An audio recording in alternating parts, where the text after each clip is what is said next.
आज का अंश भजन संहिता 33 अध्याय वचन 1 से 12 है। हम एक साथ पढ़ेंगे। हे धर्मियों, यहोवा के कारण जय जयकार करो, क्योंकि धर्मी लोगों को स्तुति करना शोभा देता है। वीणा बजा बजाकर यहोवा का धन्यवाद करो, 10 तार वाली सारंगी बजा बजाकर उसका भजन गाओ।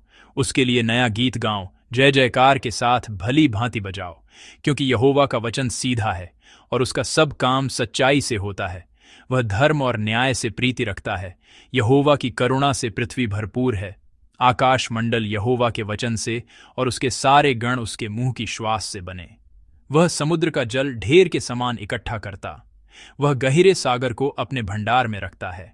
सारी पृथ्वी के लोग यहोवा से डरें, जगत के सब निवासी उसका भय माने, क्योंकि जब उसने कहा तब हो गया, जब उसने आज्ञा दी तब वास्तव में वैसा ही हो गया। यहोवा जाति जाति की युक्ति को व्यर्थ कर देता है, वह देश देश के लोगों की कल्पनाओं को निष्फल करता है।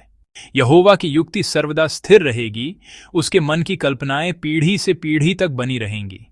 क्या ही धन्य है वह जाति जिसका परमेश्वर यहोवा है, और वह समाज जिसे उसने अपना निज भाग होने के लिए चुन लिया हो। आमीन। आज हम जिस पाठ का अध्ययन करेंगे वह भजन संहिता 33 है। जब हम बाइबल खोलकर इस भजन संहिता 33 को देखते हैं तो इसका शीर्षक इस प्रकार लिखा है, सर्वशक्तिमान और सहायक ईश्वर की स्तुति का भजन। अर्थात भजन संहिता 33 को ईश्वर की स्तुति का एक स्तुति गीत कहा जा सकता है। लेकिन दिलचस्प बात यह है कि यह कविता किसी व्यक्ति की याचिका या धन्यवाद से शुरू नहीं होती है। इसके बजाय यह समुदाय को एक मन से परमेश्वर को देखने और उसके चरित्र और कार्यों को गाने के लिए आमंत्रित करने में अद्वितीय है।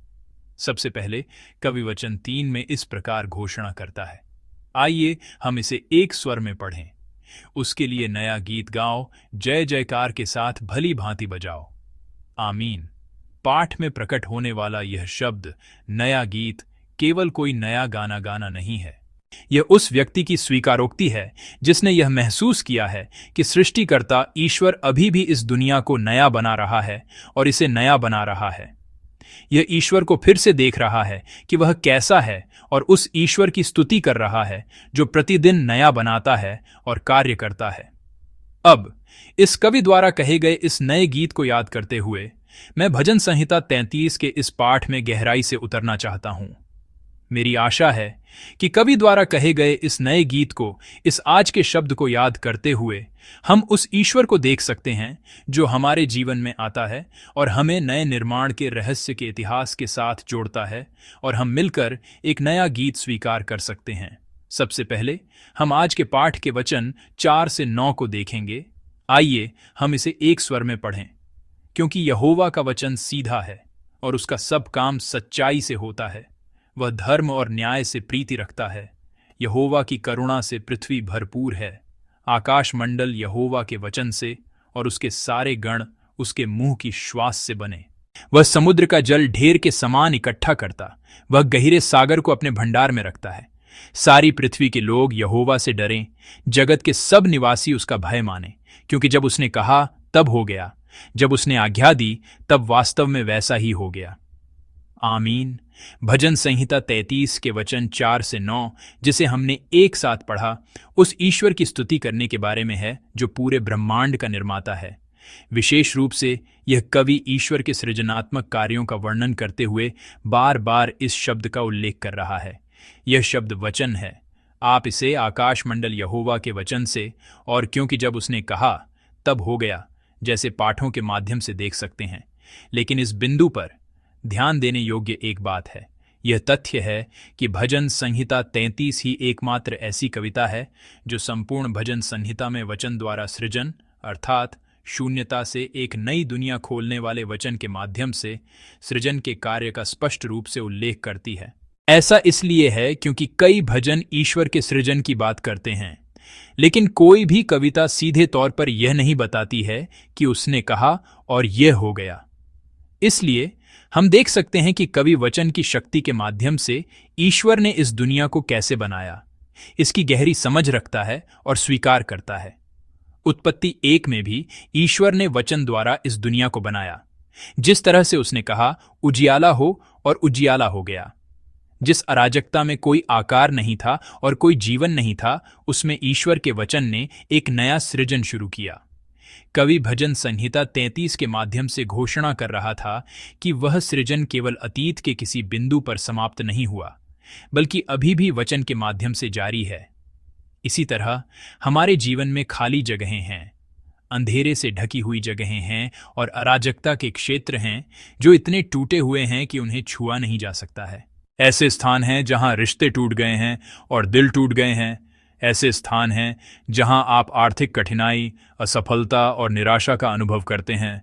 ऐसे स्थान हैं जहां प्रार्थना करने के बाद भी वास्तविकता नहीं बदलती है।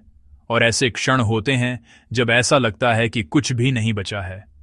लेकिन आज कवि उस ईश्वर के नए सृजन की गवाही दे रहा है जो उस स्थान पर शुरू होता है जिसे हम अनुभव करते हैं, उस स्थान पर जहां कोई आशा नहीं है। प्यारे संतो, जब ईश्वर का वचन आता है तो एक नया सृजन शुरू होता है। जिस तरह उजियाला वहां उत्पन्न हुआ जहां उजियाला नहीं था। हम एक नया गीत गा सकते हैं। ऐसा इसलिए है क्योंकि परिस्थिति के कारण नहीं, बल्कि वचन हमारे अंदर एक नया सृजन कर रहा है। इसलिए यदि ऐसा कुछ है जो आज हमारे जीवन में अदृश्य प्रतीत होता है, यदि अराजकता का कोई स्थान है, कोई टूटा हुआ स्थान है, तो मैं आशा करता हूं कि आप विश्वास से स्वीकार करने में सक्षम होंगे कि ईश्वर के वचन के माध्यम से एक नया सृजन होगा। मैं आशा करता हूं कि आप और मैं विश्वास में आगे बढ़ने में सक्षम होंगे कि ईश्वर अभी भी काम कर रहा है, भले ही उत्तर अभी तक दिखाई न दें। मैं प्रार्थना करता हूं कि आप और मैं याद रखें कि यह स्वीकारोक्ति, यह विश्वास ही वह नया गीत है जिसके बारे में आज का पाठ बात कर रहा है और हम ईश्वर की स्तुति कर सकते हैं। आगे बढ़ते हुए आज के पाठ के वचन 10 से 12 हैं। आइए हम इसे एक स्वर में पढ़ें। यहोवा जाति जाति की युक्ति को व्यर्थ कर देता है, वह देश देश के लोगों की कल्पनाओं को निष्फल करता है। यहोवा की युक्ति सर्वदा स्थिर रहेगी, उसके मन की कल्पनाएं पीढ़ी से पीढ़ी तक बनी रहेंगी। क्या ही धन्य है वह जाति जिसका परमेश्वर यहोवा है और वह समाज जिसे उसने अपना निज भाग होने के लिए चुन लिया हो। आमीन। यदि वचन 4 से 9 तक ईश्वर के बारे में घोषणा की गई थी जो एक नया सृजन खोलता है, तो सृष्टिकर्ता ईश्वर के बारे में उल्लेख किया गया था। तो अब कवि वचन 10 से 12 में इतिहास के प्रभु ईश्वर के बारे में घोषणा कर रहा है। प्राचीन समाज जिसमें यह कवि रहता था, उस समय सैन्य शक्ति और कूटनीतिक रणनीतियों के माध्यम से शक्तिशाली राष्ट्र देश के आधिपत्य पर कब्जा कर लेते थे। इसलिए उस समय कई योजनाओं और कई रणनीतियों की आवश्यकता थी। आज भी यह अलग नहीं है। ऐसा इसलिए है क्योंकि कई योजनाओं और विस्तृत रणनीतियों की आवश्यकता है। लेकिन आज कवि भजन संहिता 33 में स्पष्ट रूप से घोषणा कर रहा है, कोई फर्क नहीं पड़ता कि किसी व्यक्ति की रणनीति कितनी विस्तृत है, योजनाएं यह हमेशा के लिए नहीं खड़ी हो सकती हैं यदि ईश्वर इसकी अनुमति नहीं देता है। लेकिन यह केवल योजनाओं को संदर्भित नहीं करता है जो एक बड़े परिप्रेक्ष्य में लागू होती हैं। ऐसा इसलिए है क्योंकि यह हमारे जीवन पर भी लागू होता है। हम कई योजनाओं को विस्तार से बनाकर इस दुनिया में रहते हैं। हमने शिक्षा और नौकरी, विवाह और परिवार, बच्चों की समस्याओं आदि जैसे विभिन्न मुद्दों के सामने कई संभावनाओं को तौलते हुए और कई विकल्पों में से सबसे अच्छा विकल्प बनाया है। लेकिन हम योजनाओं को स्थापित करने के साथ साथ उन कई चीजों को भी देखते हैं जो हमारी योजनाओं के अनुसार नहीं होती हैं। इसलिए हम सभी पहले से ही जानते हैं। वचन 11, यहोवा की युक्ति सर्वदा स्थिर रहेगी, उसके मन की कल्पनाएं पीढ़ी से पीढ़ी तक बनी रहेंगी। आमीन। कवि की घोषणा के अनुसार हम यह भी जानते हैं कि केवल ईश्वर की योजना ही शाश्वत है। लेकिन जब हम वास्तविकता में होते हैं तो हमारा जीवन लगातार उन चीजों से प्रभावित होता रहता है जो हमारी आंखों के सामने होती हैं और उन चीजों को सुनकर जो दूसरे लोग कहते हैं। कवि हमें वचन 12 में इस प्रकार घोषित कर रहा था, क्या ही धन्य है वह जाति जिसका परमेश्वर यहोवा है और वह समाज जिसे उसने अपना निज भाग होने के लिए चुन लिया हो।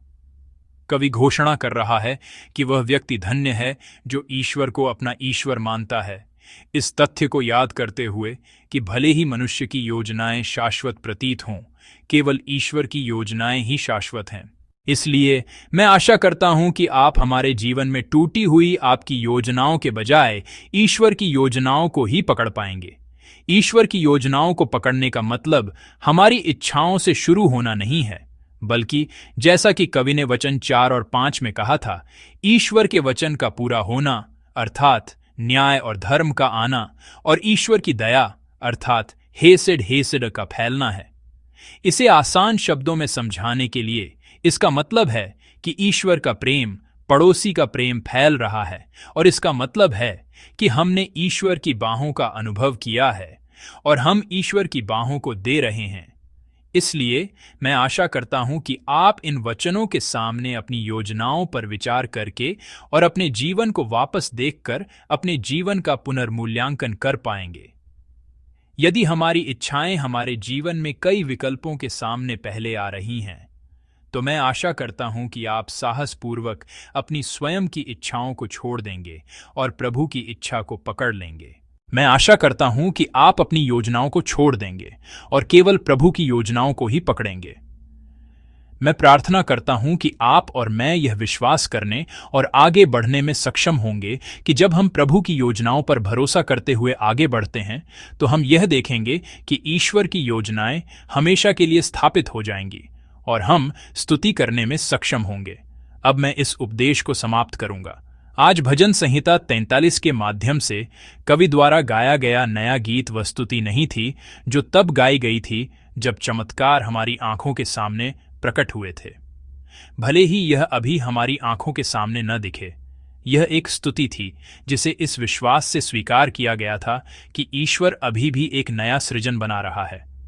इसी तरह मैं आशा करता हूं कि आप याद रख पाएंगे कि ईश्वर हमारे जीवन के खाली स्थानों में भी वचन के माध्यम से एक नया सृजन ला रहा है।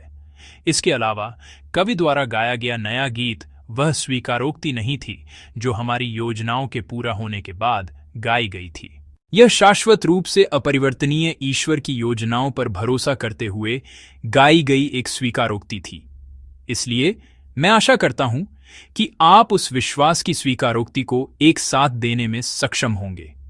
भले ही यह अभी दिखाई न दे, भले ही ऐसा लगे कि यह असफलता के रूप में आ रही है, मैं आशा करता हूं कि आप विश्वास के लोग बन सकते हैं जो इस वचन को याद करते हैं कि ईश्वर की योजनाएं शाश्वत हैं और साहसपूर्वक आगे बढ़ सकते हैं। मैं प्रभु के नाम से आपको आशीष देता हूं कि इस भोर में स्तुति और प्रार्थना जो हमारे होंठों से उठाई जाती है और यह स्वीकारोक्ति एक नया गीत होगा जिसे ईश्वर को प्रसन्नता होगी और हम यह याद रखने और आगे बढ़ने में सक्षम होंगे।